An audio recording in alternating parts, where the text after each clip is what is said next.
शांति की देवी कहानी को लाइक करें, शेयर करें और हमारे चैनल कथा कहानी को सब्सक्राइब करके बेल आइकन का बटन दबा दें। प्राचीन काल में कुछ लोग तलवार के धनी कहलाते थे और उसी के बल पर जीते थे।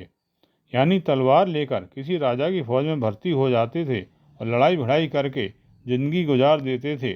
ये अपने वंश और परिवार से योद्धा ही होते थे। इसी तरह तलवार का धनी और अनेक युद्धों में भाग लेने वाला सूर सिंह नामक एक वीर योद्धा था। प्राचीन काल में ऐसा हुआ कि उसे कोई काम नहीं रह गया। राजा लोग लड़ाई भिड़ाई से ऊब उठे थे, इसलिए उनमें सुलह हो गई थी। अस्त्र शस्त्र सभी कोने में डाल दिए गए थे। सर्वत्र बौद्ध धर्म का प्रभाव फैल गया था। जब राज्य में सर्वत्र शांति बरस रही थी, तब लड़ाई भिड़ाई की क्या जरूरत थी और फिर किसी को सेना ही क्यों चाहिए थी। इस तरह सूर सिंह की तलवार बेकार हो गई और वह भारी संकट में आ पड़ा।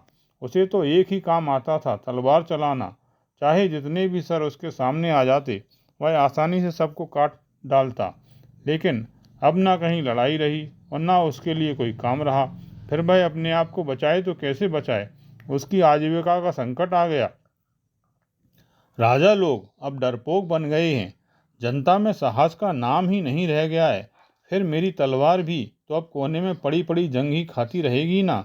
यूँ वह बेहद चिंता में पड़ गया और खाना कपड़ा वगैरह के बिना दिन ब दिन चिंता में दुर्बल होता गया।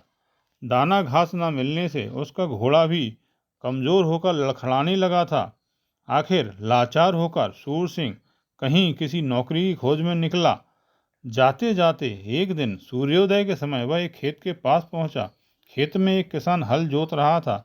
सूर सिंह ने घोड़े पर चढ़े हुई उसे पुकार कर कहा, अरे भाई, मेरा नाम सूर सिंह है। मैं एक बड़ा बहादुर सिपाही हूँ, लेकिन अब मेरे पास कोई काम नहीं रहा। क्या तुम मेरे लिए कोई काम बता सकते हो। यह सुनते ही किसान ने हल जोतना रोक दिया और मुड़कर सूर सिंह की ओर देखा। उसकी कमर में लटकती तलवार को देखकर उसे कुछ डर भी लगा और उस पर तरस भी आया। उसने कहा, हल जोतना आता हो तो मेरे पास काम है, लेकिन पहले अपने अस्त्र शस्त्र उतार फेंको, फिर आ जाओ मेरे पास। सूर सिंह बोला, अरे भाई, मुझे हल जोतना नहीं आता। तुम्हारा कहीं कोई शत्रु हो तो बताओ, तुरंत उसका सिर उतार कर तुम्हारे सामने ला रखूंगा। बस तुम मुझे भरपेट खाना और घोड़े को दाना घास देते रहना। किसान कुछ नहीं बोला। थोड़ी देर मैं उसकी ओर अचरज से देखता रहा और फिर अपना काम करने में जुट गया। सूर सिंह सोचने लगा, छी छी, लोग कैसे कायर हो गए हैं। भला आदमी भी बिना शत्रु के रह सकता है, लेकिन साहस के अभाव में वह चुप रह जाता है। हर व्यक्ति के कोई ना कोई शत्रु तो होता ही है। यह अभागा किसान मुझे हल जोतने को कहता है। क्या मेरे भाग में यही लिखा हुआ है। मैं इतना वीर होकर हल जोतूंगा। यूँ सोचता विचारता सूर सिंह एक जंगल से होकर गुजरा और एक हरे भरे मैदान में पहुंचा। उस मैदान में एक ऊंची जगह पर एक रणचंडी की मूर्ति खड़ी थी। वह युद्ध की देवी थी।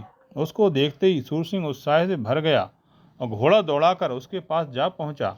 20 फुट लंबी वह देवी मूर्ति थी। उसकी आंखों से अंगारे बरस रहे थे और हाथों में नंगी तलवार देखते ही लोग भयभीत हो जाते थे। देवी के हाथ में तलवार देखते ही सूर सिंह उमंग से भर गया और चिल्ला उठा, वाह, अप्रतिम, कैसी अपूर्व मूर्ति है। एकदम ठोस सोने की बनी है। उसके जवाब में झट से एक दूसरी जगह से आवाज आई, अरे मूर्ख, तुम्हें यह सोने की मूर्ति दिख रही है। यह चांदी की बनी है, बिल्कुल चांदी की। आवाज के साथ साथ उस मूर्ति के पीछे से ढाल तलवार लिए हुए एक दूसरा घुड़सवार निकल आया। उसे देखते ही पराक्रमी सूर सिंह के दांत कटकटा उठे। उसने म्यान से तलवार खींच ली और गरज कर कहने लगा, अरे नादान, तू मुझे झुठला रहा है। मैं कौन हूँ, जानता भी है क्या। मैं सूर सिंह हूँ, सूर सिंह, सुन ले। आगंतुक घुड़सवार व्यंग से हंसा और फिर म्यान से तलवार खींचते हुए बोला, अरे मूर्ख, तू तो निरा अंधा मालूम होता है, जिसे चांदी और सोने में फर्क ना दिखाई देता हो। उसके साथ तलवार भिड़ाना मेरे लिए अपमान की बात है, लेकिन मेरा नाम भी धीर सिंह है। अगर कोई मुझे चुनौती दे तो मैं उसे अपनी तलवार का जौहर दिखाता हूँ। तू तो दिन को रात बना रहा है, तो आजा मैदान में, मैं भी दिखाता हूँ कि वीर कौन है। यह कहता और घोड़े को एड़ लगाता हुआ वह सामने आ डटा। दूसरे ही क्षण दोनों आपस में भिड़ गए। तलवारों की झंझनाहट से, घोड़ों के हिनहिनाने से और दोनों वीरों की ललकारों से वह मैदान गूंजने लगा। इतने में ही सहसा एक सुरीली ध्वनि सुनाई पड़ी, ठहरो, ढाल तलवार हटाओ। दोनों योद्धा अचरज से उस ओर देखने लगे। चंपा पुष्प की तरह सफेद पोशाक पहने और मुखमंडल से शांति बरसाती हुई एक युवती हंसती हुई उन दोनों के सामने आई और बोली, तुम दोनों सचमुच बेजोड़ सूरवीर हो। अरे उसकी बात ही क्या, लेकिन मेरा नाम सूर सिंह है, मैं वीर हूँ, पहले योद्धा ने गर्व से कहा। दूसरे ने भी उसी कटु स्वर में दोहराया, अरे उसकी कौन जाने, पर मेरा नाम है धीर सिंह। युवती ने कुछ ताना देते हुए कहा, तुम्हारी तलवारों में जितनी तेजी है, अगर उसका शतांश भी तुम्हारी बुद्धि में होता तो आज तुम में यह भिड़ंत नहीं होती।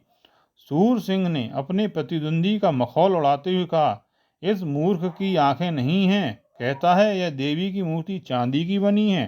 धीर सिंह ने भी उसी तरह परिहास करके कहा, देखो ना, यह मूर्ख चांदी की इस मूर्ति को सोने की मूर्ति कहता है, कितनी तेज निगाहें है इसकी, हा हा हा।